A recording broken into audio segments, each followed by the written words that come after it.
Hello and welcome to Top Stories on Viewer Television. I am Joy Malik. The spread of the novel coronavirus disease in Nigeria continues to record significant increases as the latest statistics provided by the Nigerian Center for Disease Control reveal Nigeria now has 213,982 confirmed cases. 58 new confirmed cases was recorded.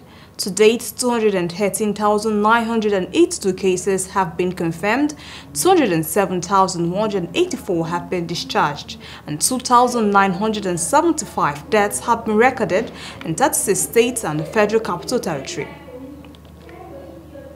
Now let's take it to Bayelsa State, where 4 persons were on Sunday feared killed and 6 others abducted by pirates in Bayelsa State. Among the victims were said to be oil workers working for the Nigerian Ajib Oil Company and operatives of the Nigerian Security and Civil Defense Corps. These were said to have been murdered by sea robbers in separate attacks around Okoroma and Obokiri Akasa waterways in the Nembe and Brass local government areas of the state. It was also gathered that while 3 NAOC workers were attacked and shot dead, the NSCDC men on escort duty were also shot for trying to repel the invasion, leading to the death of one of them, while 2 are currently missing. The 6 oil workers kidnapped at Obokiri Akasa were said to be carrying out some maintenance work close to their platform when the pirate attacked and took them away. It was also learned that the operator of the boat, said to be an indigene of Nembe, has been declared missing, even as there were fears that he might also have been killed in the incident. Now, adopters have released 10 of the 13 adopted workers of Zaria local government of Kaduna State after paying a 40 million naira as ransom. A relation of one of the victims released disclosed this just as the Kaduna State Police Command confirmed the release of 10 of the 13 adopted workers on Sunday.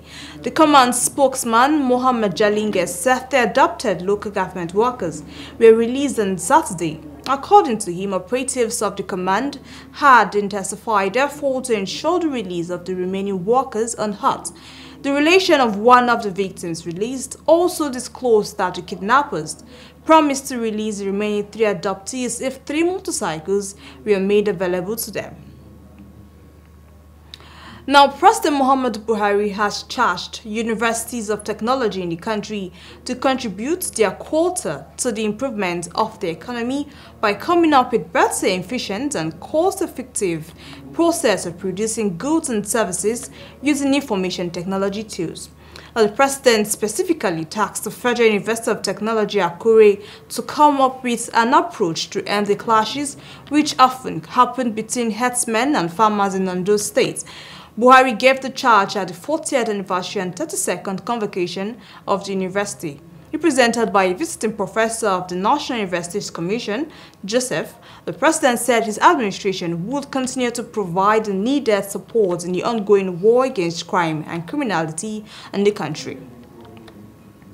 Now, the federal government has directed the Nigerian Customs Service to group 91 private jets belonging to some wealthy Nigerians over their alleged refusal to pay import duties running to over 13 billion naira. As such, the Controller General of Customs, Colonel Hamid Ali, following a directive from the presidency, has written a letter to the Nigerian Civil Aviation Authority, the Federal Airport Authority of Nigeria, and the Nigerian Airspace Management Agency, asking the agencies to ground the affected private jets with immediate effect.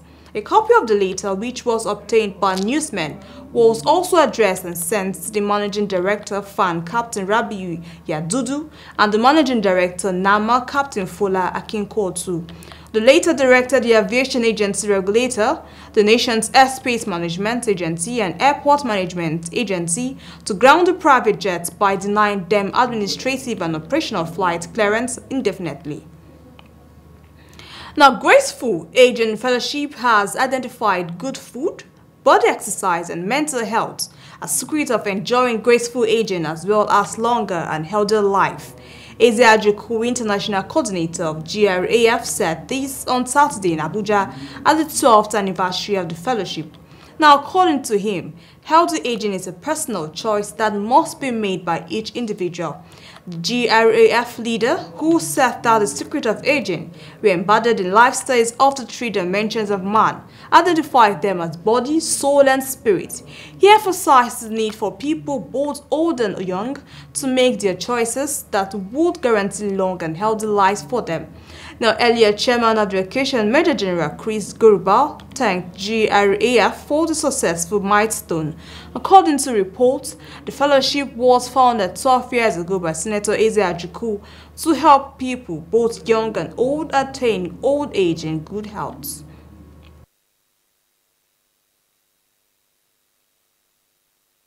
What we eat. Bad food causes disease and does not provide good nourishment to the body. 2, what we do with the body. Working the body like we do every Saturday strengthens your organs, improves your blood circulation, strengthens the body and eliminates toxins from our bodies. Or when we rest, give our bodies rest, we rejuvenate our bodies. I want to start by congratulating the Graft Fellowship, Graceful Aging Fellowship, for the milestones they have recorded so far. I want to give credit to the President, our own distinguished Senator Eze Ajikwu. In fact, it was because of him that I'm here, out of my respect and admiration for the senator. Now let's take it to Taraba State, where Governor Dorothy Shaku has advocated an end to gender-based violence in Taraba State. Represented by the Secretary to the Taraba State Government, Anthony, the governor said this while receiving women groups after the government house Jalingo. The reports. Governor Darius remarks that collaborative efforts should be in place to put an end to all forms of abuses against women and children. The governor we want to see the security getting up, investigating these reports timely. We want to see the Ministry of Justice prosecuting this issue. We want to see the judiciary giving quick justice.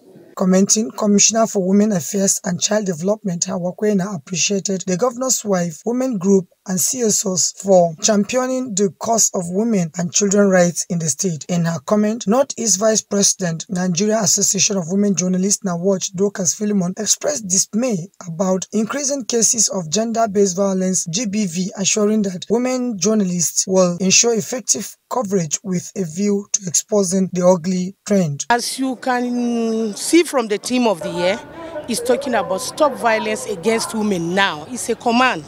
And the society has taken it upon himself to create awareness, to sensitize women, and to speak to women down to the grassroots that they should not just keep silent about it. If it is happening around them, they should open their mouth and talk. On his part, State Chairman Coalition for Civil Societies Organizations, CSOs, Gimba Joseph said men should be carried along in the observation of activism's events to support the campaign on ending gender-based violence. The civil society organization has been in the front line campaigning against violence against women and girls. And wherever we have a case or a case of such is recorded, what we do mostly is that of advocacy and then that of support of the survivor. And then we see to it that the perpetrator is brought to book, despite the fact that there are other forces that is militating against our effort. 25th of November is set aside to commemorate International Day of Elimination of Violence Against Women. Linda Guana, Viewer TV News, Jalingo. And that's all we can take on top stories. Do stay tuned for the rest of our programs. Many thanks for watching.